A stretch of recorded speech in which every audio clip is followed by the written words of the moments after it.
Se arrodilla ante Dios. ¡Arrodíllate!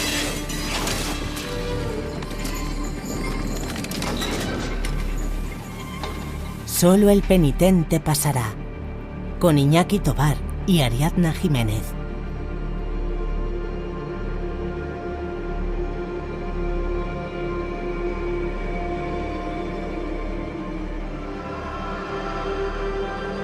Solo el penitente pasará. Tu podcast con audiorelatos dramatizados atmosféricos de los mejores autores de terror, ciencia ficción y fantasía de todos los tiempos. Una producción de Teatro Robótico de Misterio. Y ya sabes que tú, sí, tú también puedes ser uno de esos autores invitados enviándonos tus relatos a relatos@teatroroboticodemisterio.com, porque aquí lo que más nos gusta en este mundo es sonorizar tu imaginación. Pero hoy toca sonorizar a un autor clásico básico. Estamos hablando de Joseph Sheridan Le Fanu. Uno de nuestros imprescindibles, uno de los que nos ha inspirado durante toda la vida Radio Nacional de España y Juan José Plans con su programa Historias y con su programa Sobrenatural, a los que siempre rendimos homenaje. Uno de los que siempre nos prometía pasarlo de miedo, con miedo. Uno que, en definitiva, propone la típica historia de casa embrujada, la típica historia en la que una familia llega a una casa nueva, a una gran mansión, en este caso con un tejado rojo carmesí, bajo el cual suceden acontecimientos asombrosos.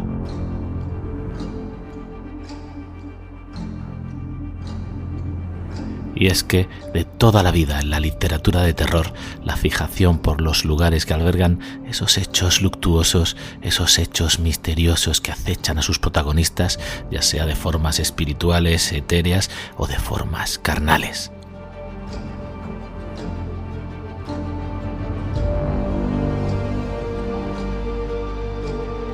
Y en este caso, una vez más, en forma de manos rugosas, carnosas, regordetas, blanquecinas, amenazantes, siempre detrás de cada miembro de la familia. No puedes imaginar la pesadilla que alberga, que esconde este asedio a la Casa Roja de Joseph Sheridan Le Fanu.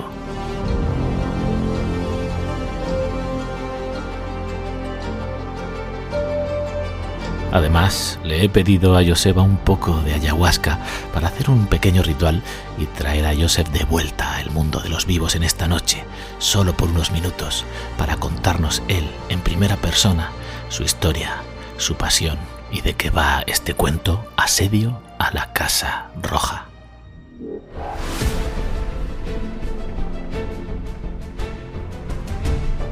Solo el penitente pasará.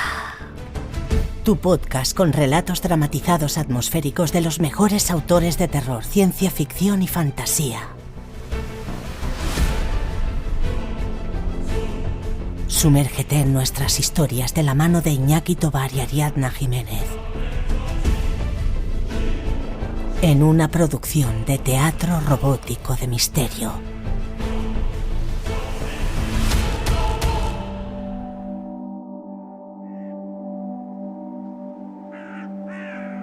Me llamo Joseph Sheridan Le Fanu.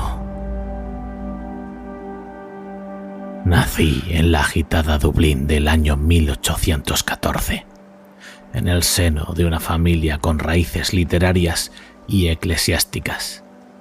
Mi madre, una escritora talentosa, y mi padre, un clérigo, me inculcaron un amor por las historias y un respeto por el conocimiento.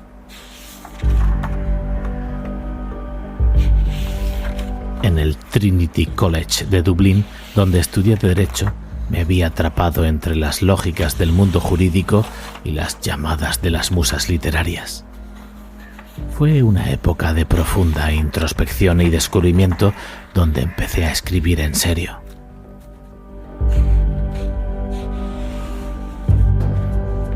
Como joven escritor, me sumergí en el periodismo, trabajando para el Dublin University Magazine. Este periodo fue crucial. En él descubrí la complejidad de la sociedad irlandesa, sus contradicciones y sus fantasmas. Mi incursión en la literatura de terror y misterio se vio profundamente influenciada por mis contemporáneos, como Edgar Allan Poe y Charles Dickens. Pero fue mi herencia irlandesa, rica en folclore y supersticiones, la que realmente moldeó mi estilo narrativo. Asedio a la Casa Roja, una de mis obras más emblemáticas, nace de esta fusión entre lo gótico y lo folclórico. En ella exploré el tema del retorno de los muertos y la influencia del pasado en el presente, un motivo recurrente en mi trabajo. La historia, ambientada en una mansión misteriosa, juega con la idea de que los edificios, al igual que las personas, pueden ser portadores de secretos y de historias oscuras. La casa en sí, con su distintivo tejado rojo, se convierte en un personaje más, un ente que respira y que guarda en su interior los ecos de las tragedias pasadas. Esta obra refleja mi fascinación por cómo los lugares pueden influir en las personas, cómo pueden convertirse en receptáculos de emociones y de recuerdos. Mis historias, aunque enraizadas en lo sobrenatural, siempre tuvieron un pie en la realidad social de Irlanda, reflejando las tensiones y las desigualdades de mi tiempo. Fui un pionero en el uso de lo sobrenatural para comentar sobre la sociedad, un enfoque que inspiró a futuros escritores como Bram Stoker y M.R. James. En mis últimos años, me alejé del ojo público, sumido en la escritura y en mis propios pensamientos. Quizás fue este retiro lo que me permitió crear mundos tan ricos y tan complejos, donde la realidad y la fantasía se entrelazaban de manera indiscutible.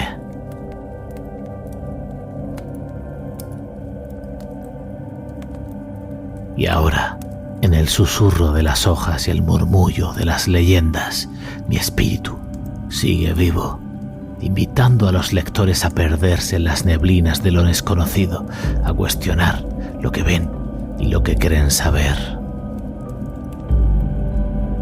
En Asedio a la Casa Roja descubriréis cómo el pasado puede aferrarse al presente, cómo los secretos sellados bajo tejas carmesí pueden despertar para reclamar lo que una vez fue suyo. Personajes atormentados, apariciones espectrales y un enigma que va a desafiarte a cada paso. Os invito a cerrar los ojos, a abrir vuestros sentidos y a sumergiros en la oscuridad de la historia. Dejad que mi voz os lleve a través de los corredores de esta casa maldita, a un viaje donde la línea entre lo real y lo imposible se desvanece. Preparaos para el escalofrío, para el suspenso, para el misterio que es Asedio a la Casa Roja. La función está a punto de comenzar. ¿Os atrevéis a escuchar? Solo el penitente pasará, con Iñaki Tobar y Ariadna Jiménez.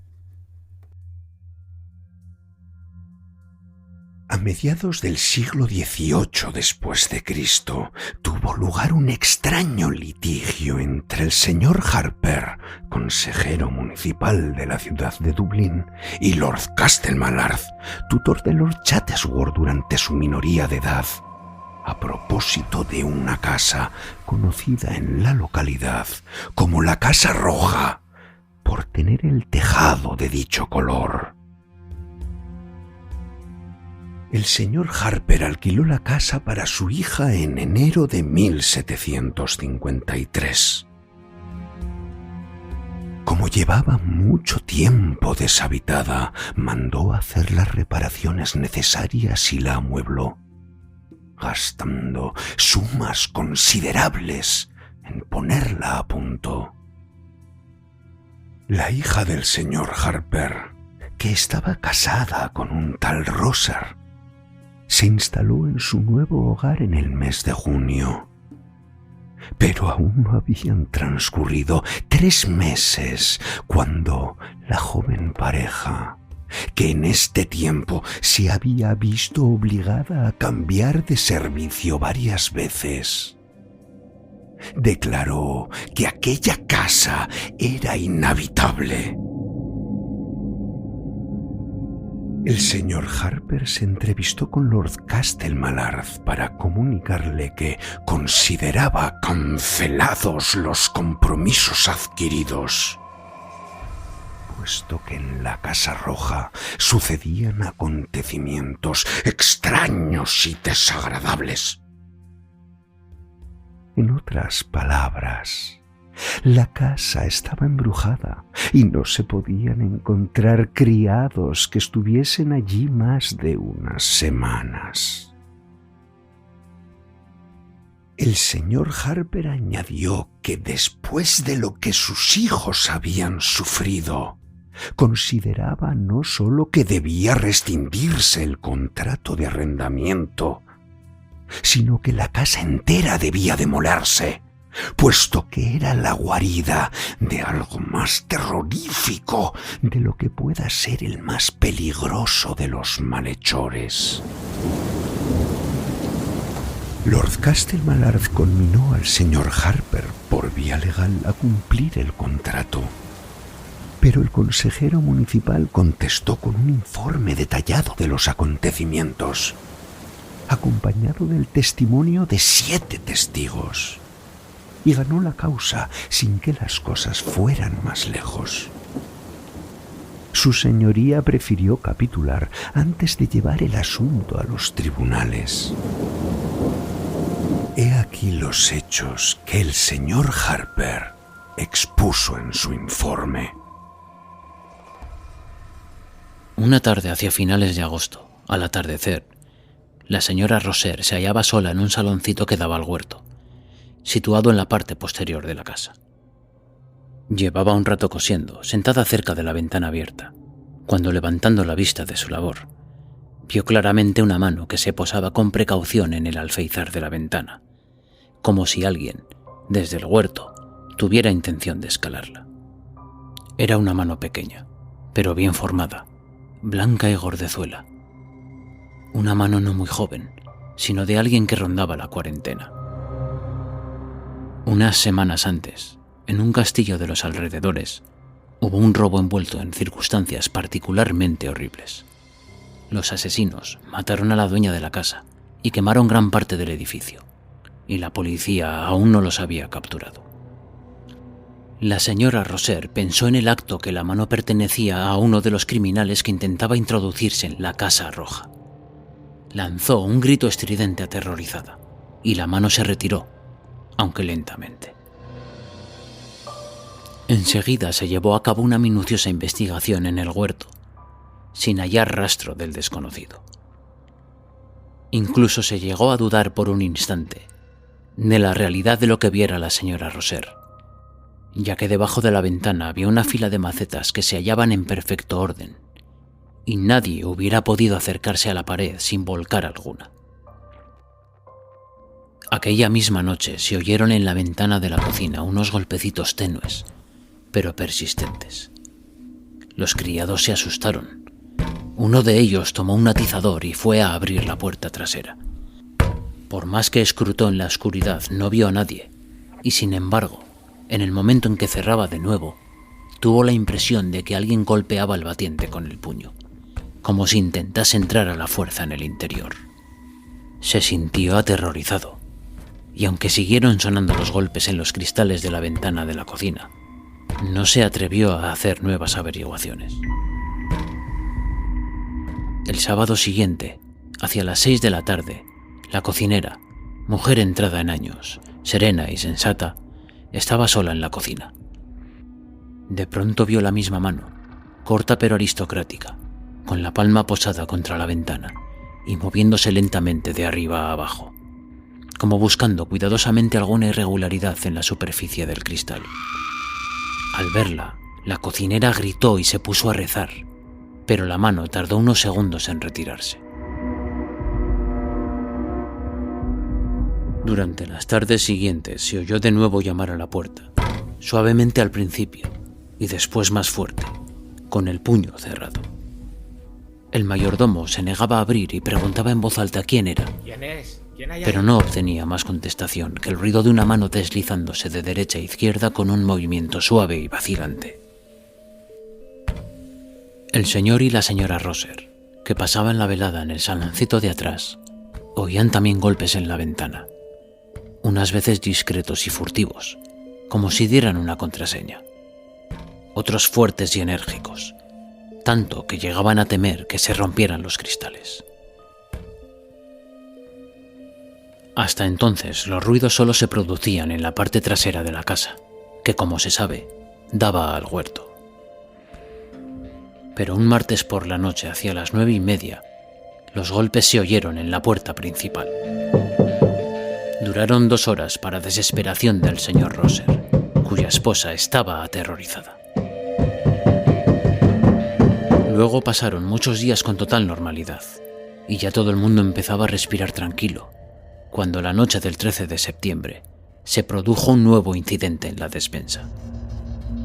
La sirvienta entró a guardar una jarrita de leche. Mirando distraídamente el tragaluz, la criada vio cómo se introducía por el agujero un dedo blanco y fofo, que se volvía hacia aquí y hacia allá, como buscando el pestillo para abrirlo. De un solo salto llegó a la cocina, donde se desmayó, y al día siguiente abandonó la casa para siempre. El señor Roser tenía la cabeza muy firme y se preciaba de ser un espíritu fuerte. Se reía de la mano fantasma y hacía burla del terror de su esposa. Estaba íntimamente convencido de que no se trataba más que de una superchería, de una broma de mal gusto, y deseaba descubrir al culpable. No guardó su opinión para sí, sino que se la comunicó a todos diciendo que el autor de la conspiración debía ser algún criado despedido. Sin embargo, era hora ya de que se hiciese algo, porque los criados e incluso la señora Roser, tan dulce y pacífica, empezaban a sentirse inquietos y disgustados. Ninguna de las mujeres se atrevía a andar sola por la casa después de la puesta del sol. Una tarde, cuando los golpes llevaban más de una semana sin sonar, el señor Roser, que estaba trabajando en su despacho, oyó llamar suavemente a la puerta principal. La noche estaba muy tranquila, lo que permitía oír con toda claridad. El señor Roser abrió la puerta de su despacho y se deslizó por el vestíbulo sin hacer ruido. La forma de llamar había cambiado un poco. Ahora eran unos golpes suaves y regulares, dados con la palma de la mano contra la puerta. El señor Roser fue a abrir bruscamente, pero se contuvo, y tomando las mismas precauciones de antes, se dirigió a una alacena donde guardaba los bastones, las espadas y las armas de fuego. Se metió una pistola en cada bolsillo y tomó un pesado garrote. Llamó a un criado en el que tenía plena confianza y le dio un par de pistolas. Los 2 hombres, armados hasta los dientes, se dirigieron a la puerta principal sin hacer el menor ruido. Todo ocurrió como había previsto el señor Roser. El desconocido, lejos de asustarse por su proximidad, pareció sentirse más y más impaciente, y los golpes se arreciaron y se volvieron enérgicos. El señor Roser abrió la puerta furioso, impidiendo el paso con el brazo armado con el garrote. No había nadie, pero sintió una fuerte sacudida en el brazo dada con la palma de una mano, y enseguida notó que algo se deslizaba por su costado. ¿Pero qué es esto? El criado, que no veía ni oía nada, no pudo comprender por qué su amo miraba hacia atrás atónito, y empezaba a dar garrotazos en el vacío mientras cerraba la puerta con la mano izquierda. A partir de entonces, el señor Roser dejó de jurar y burlarse y empezó a sentir tanta aprensión como el resto de la familia. No estaba tranquilo, porque tenía la convicción de que al abrir la puerta había dejado entrar al enemigo invisible que los asediaba. Aquella noche, el señor Roser, que no le había dicho nada a su mujer, se retiró a su habitación más pronto que de costumbre. Antes de acostarse, leyó algunas páginas de la Biblia y, cosa que no solía hacer, rezó. Permaneció despierto un buen rato y por fin, hacia las 12:15, cuando empezaba a quedarse adormilado, oyó un ligero golpeteo en la puerta de su cuarto y luego el ruido de una mano deslizándose por el panel exterior. Saltó del lecho aterrorizado y se acercó a la puerta gritando: «¿Quién anda ahí?».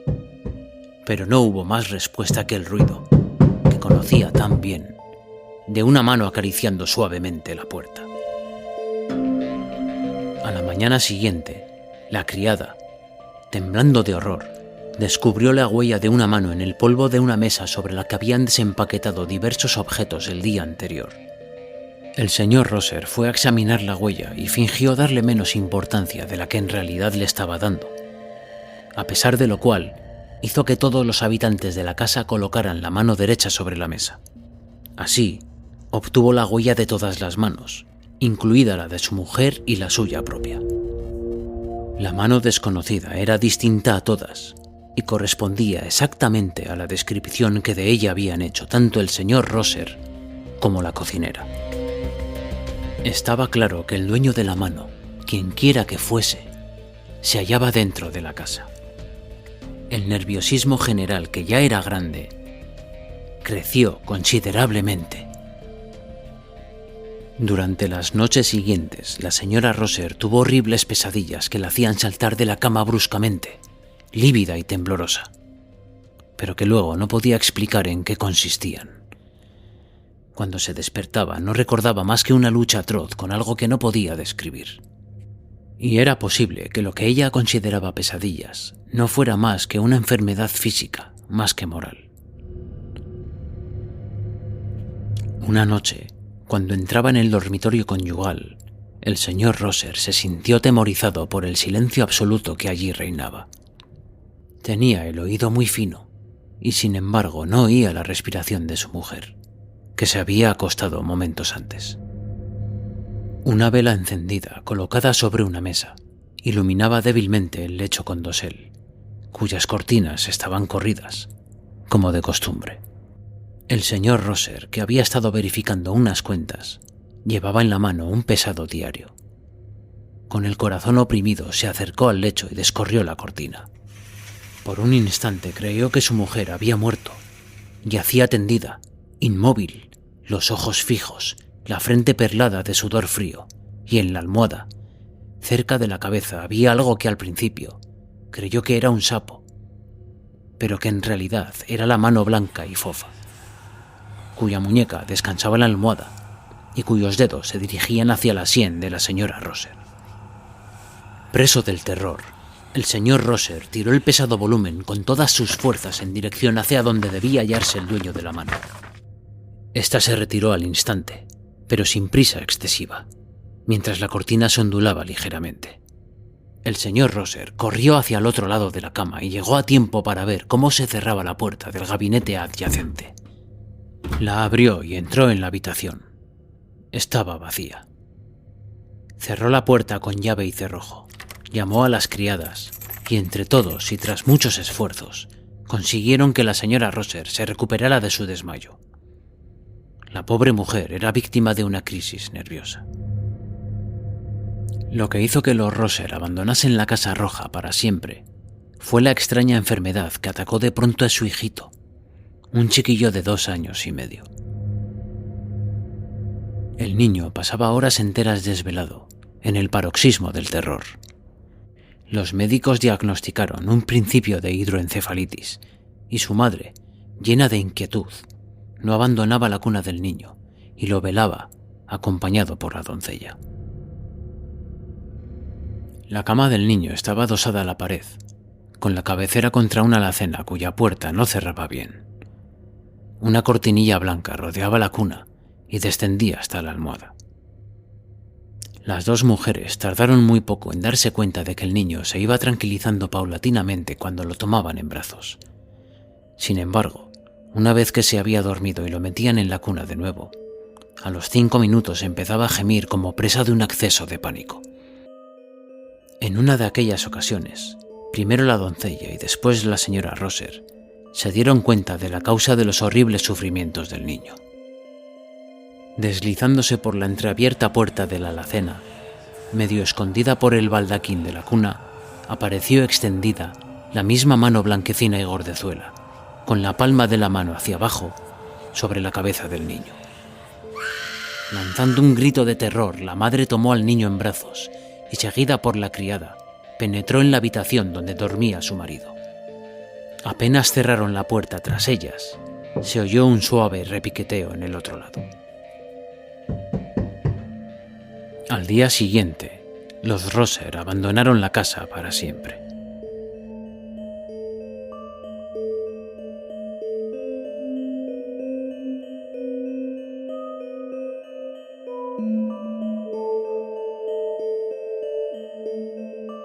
Muchos años más tarde, un tal señor Roser, anciano de grave aspecto, pero gran hablador, contó con multitud de detalles la historia de un primo suyo, llamado James Roser.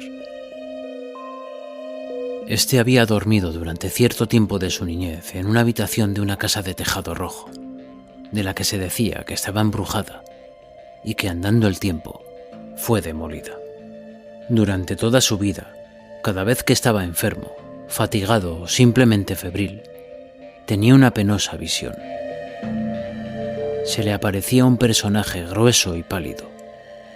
Tenía esta visión, siempre la misma, desde su más tierna infancia, y era tan precisa que conocía mejor los rasgos de aquella cara sensual, blanda y enfermiza, los rizos de su peluca empolvada y los bordados de su traje negro, que la cara y vestidos de su abuelo, cuyo retrato, pendiente de la pared del comedor, presidía todas sus comidas. El señor Roser habló de ello como ejemplo de una pesadilla extrañamente monótona, precisa y persistente, y añadió que su primo, del cual hablaba en pasado refiriéndose a él como el pobre Jimmy, consideraba especialmente horrible el hecho de que el personaje de la visión tuviera amputada la mano derecha. Solo el penitente pasará, con Iñaki Tobar y Ariadna Jiménez.